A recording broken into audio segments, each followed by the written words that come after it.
What's up guys? In this video we are going to discuss our English paper which we had last week. So we will discuss our fundamentals of English paper, and the paper was quite tough, especially the MCQs, because I myself left blank some of the MCQs. The MCQs, I know, so it's not fundamentals of English what happened to me. It's functional English. So we had an exam of functional English last week. So especially the MCQs part was really tough. The first MCQ was the author of Dr. Foster's, and I didn't even know who he was or who she was. And I later, when I came out of the exam hall, I got to know that that was Christopher, and I again forgot the last name of this person, of this dude. So you can tell by this MCU that it was a very tough, and it wasn't present in any of our course. It was just the information, or you can say the extra information the teacher gave us in the class. But I left this one, and I think most of the students left this one too. So there were a total of 10 MCQs, in which 5 of them were your fill in the blanks, and 5 of them were MCQs, means you had to pick one of the 4 options. And in that, especially in the MCQs, you had idioms, and you had the first one was the idiom, and the second and third one was your antonym and synonyms. So, and that's what I don't like, especially don't like antonyms, synonyms, because there are some words which you don't even know the word itself, and neither do you know the synonym or antonym of that word. So how the heck are you going to remember all this? So it's some of the guys and girls especially have really like them, and they can remember every antonym and synonym in the book. But for me it's quite a challenge to remember every single one of it. But you should at least try, and you should at least try to remember all of them, because it's going to help increase your vocabulary as well as your writing skills. So the coming towards our subjective part, MCQs were tough, but the subjective was a little easier. So in the first part, what you had in the subjective part, in the first part, the first question was about the active and passive voice. So you had 10, yes, I think 10 sentences of 5 marks in total of those 10 sentences. So means there was a 0.5 mark of each sentence. And you had so some of those sentences were also in passive voice, so you had to convert those into active voice. So there were a total of 10 sentences. I'm not going to go over each of the sentence, but also there were some sentences which couldn't be converted into passive voice. So there are a total of 4 sentences. There are a total of 4 tenses, 4 types of tenses, which cannot be converted into passive voice. So the 3 of them are your past, uh, present, and future perfect continuous. So past perfect continuous, present perfect continuous, and future perfect continuous. And one of them, the special one, is your future continuous. So one of the sentence in the paper was in future continuous tense, and it was tricky because this tense cannot be converted into passive voice. So these are the four sentences which cannot be converted. I think there was one of the tense of the sentence was one of the sentence was in future continuous tense, and one of them was in past perfect continuous tense. So both of them couldn't be changed. So you had to write it in front of the sentence that it cannot be changed into the respective passive voice. And after that you had direct. After that you had in the second question you had direct and indirect speech, and there were 10 sentences of this question as well, and you had to so there were some sentences given in direct speech and some were given in indirect speech, so you had to convert them respectively. And it was pretty tricky as well, because there were certain sentences where you had to look on the structure of the reporting speech, and based on the structure of the reporting speech you had to convert the sentence respectively into indirect form. For example, there was a sentence which I really liked in the paper. There was a sentence, one hunter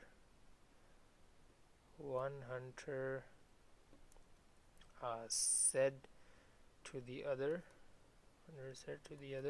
So this was in a direct speech, that we should, I think the sentence was like that we should hunt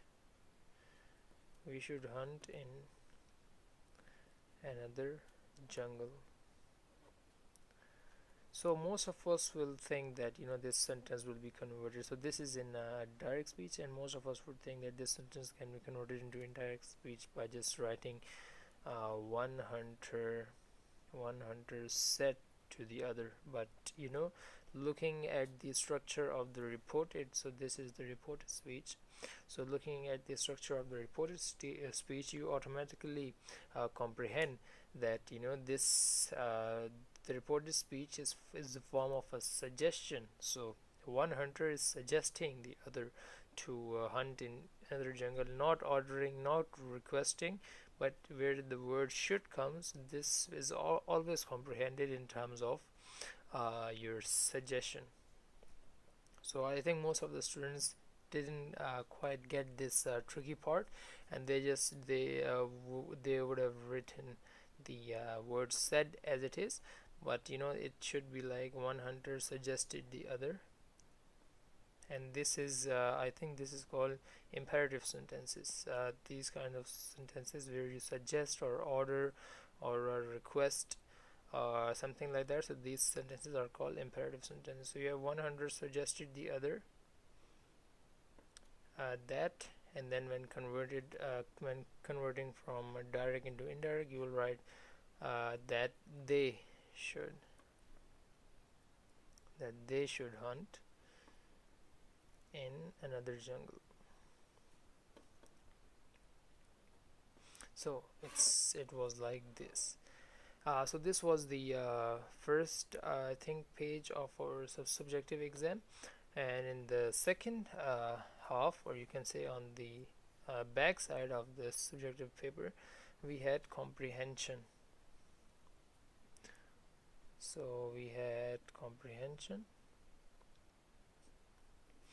and in that comprehension it was quite a long paragraph, and in that paragraph we had to comprehend what's written inside in the paragraph, and then we had certain questions at the end which we had to answer. I think there were a total of 5 questions, and each question carried 2 marks. And the comprehension paragraph was about discipline, basically. So it was about discipline, and it showed the paragraph. If we comprehended the paragraph, it actually showed what discipline is, and so the paragraph showed the importance of discipline, and it showed how it is important, especially in a student's life, for not only in a student life but in a army general's life, in a normal citizen life, and it showed the importance and what will happen if students or normal citizens don't practice discipline in their normal daily lives. So we had to comprehend this right paragraph, and then we had to answer certain questions. So the questions were like, what is the importance of discipline, or what happens if a soldier does not obey his senior. I think the third question was about making sentences of the underlined words. So the underlined words were discipline. I think it was liberty, and something like that. I don't actually have the subjective paper with me, so I'm just remembering. I just memorized all the subjective paper in my mind, and I'm utilizing that ability. So you had sentences, and then you had to write the theme, the main theme of the paragraph, and then after that you had to write a title or suggest a title for the paragraph as well. So the theme I wrote was I don't exactly remember what I wrote, but it was about it was related to your discipline, and it showed how important discipline is in normal daily life, and you should always practice it. And in the title, uh, it was title is always a two or three or even one word which describes the whole paragraph or the story. So we had to do the same thing, and this way we wrote the title and the theme of the paragraph. Now after that we had to write a letter. We had to first we had to no actually we had to write the presse,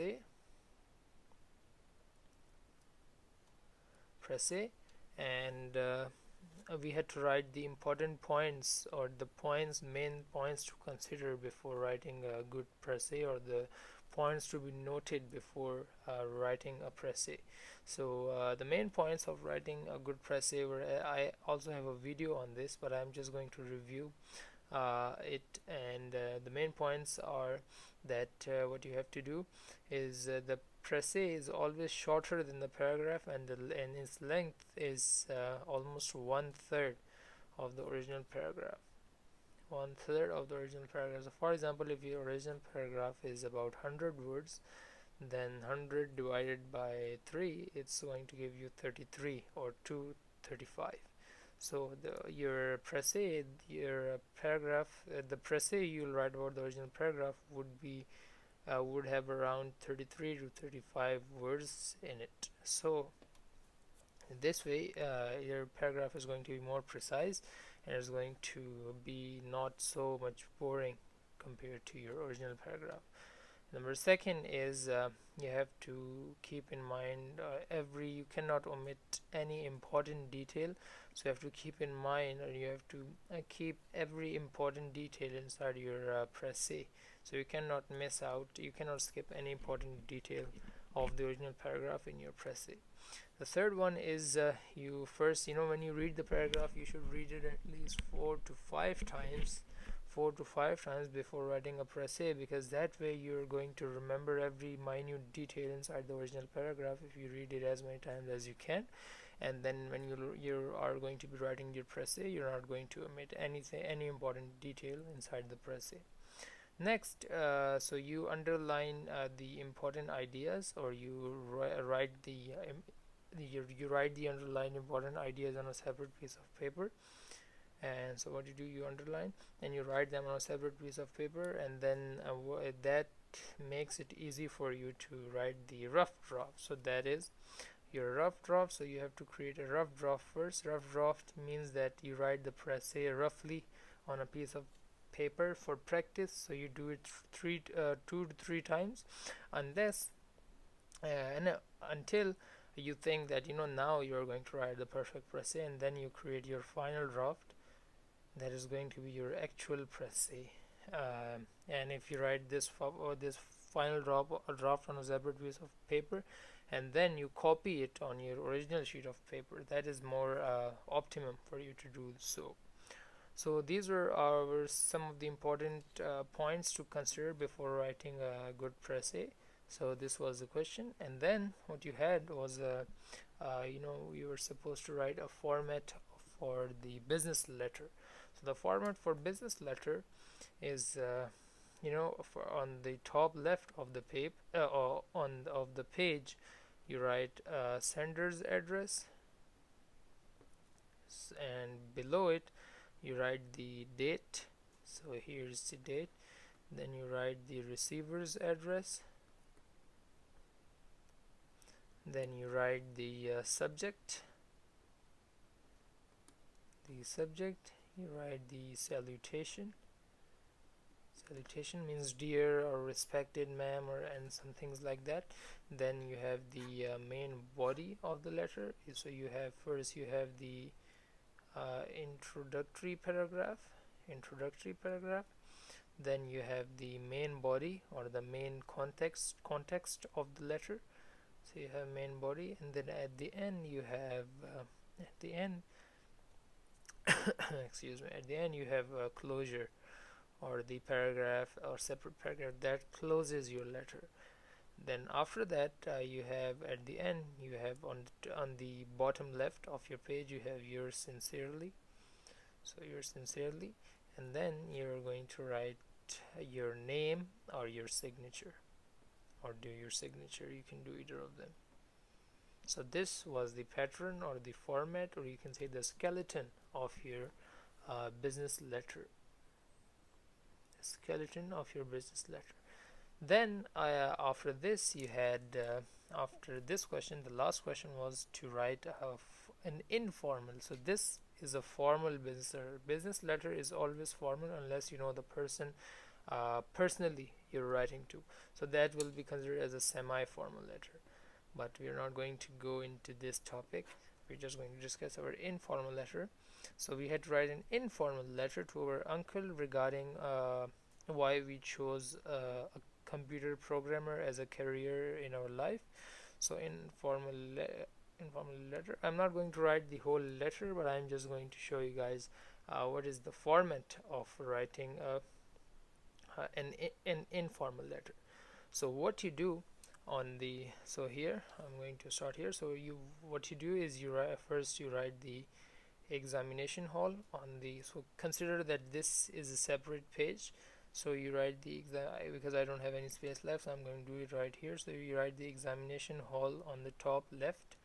Then what you do is you write the date, or you can do it either way. You can write the date first and then the examination hall, but the most preferable one is that you write the date above the examination hall. So date is your first date should be your first thing to start with. So examination hall, date, and then there's no subject in your informal letter, and after that you're going to write the salutation.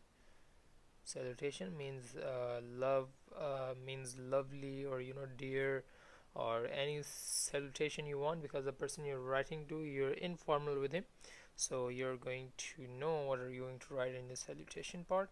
And then the same way here you have introductory paragraph. You don't have to, the main difference between the formal and informal letter is that you don't need to keep track of your or you don't need to mind your grammar, or you don't need to mind your writing that much as you do in a formal letter. So what you do is you can be colloquial.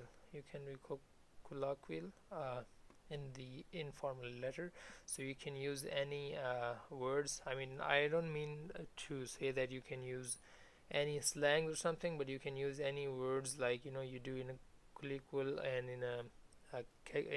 in a casual sense.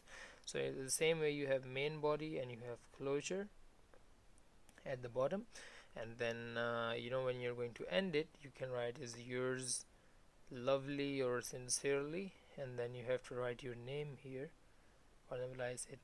So the main difference is you don't write the subject in the informal letter, you start with examination hall. I don't even know why do we write examination hall. I forgot to ask this question from the teacher in the class. Just forgot. I had in mind, but I forgot. And then you write the date, salutation, introductory, main, closure, use lovely or use sincerely, or this the last statement, or the yours part, the second last, you can say the second last part depends upon the context of your letters. For example, if the letter is, for example, showing deep sincerity, or if you're writing a letter to someone to show sympathy to them on the death of someone or something like that, so you cannot write that yours sincerely or yours lovely. So you will have to say that yours uh, I forgot there was a word for it when you show sympathy. So you have to look at the context of the letter, and then based on the context, you have to write the last part of your letter, both in the business and in the both in the formal and in the informal letter. Alright, guys, I'm running out of time, and I'll see you guys tomorrow. Thank you very much.